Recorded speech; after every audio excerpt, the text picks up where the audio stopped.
సిలువలో ఎన్నో కార్యాలు దేవుడు మన కొరకు నిత్యముగా చేసి భరించాడు, వహించాడు, సహించాడు, మొత్తపడ్డాడు.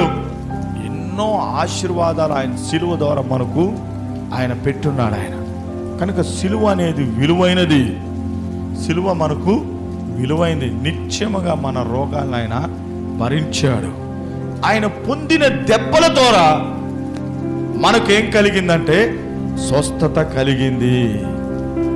నమ్మాలి. నమ్మినప్పుడు మనకేం కలుగుతుంది అంటే స్వస్థత కలుగుతుంది. నువ్వు నమ్మినప్పుడు నీ దరిద్రత తొలగిపోతుంది. నువ్వు నమ్మినప్పుడు నువ్వు సమృద్ధిలోకి వస్తావు. చాలా మంది నమ్మరు. ఏది నమ్ముతారంటే వాళ్ళకి అనుకూలమైన నమ్ముతారు, రక్షణే నమ్ముతారు. రక్షణ ద్వారా ఎన్నో కలిగాయి. సిలువ అనేది రక్షణ.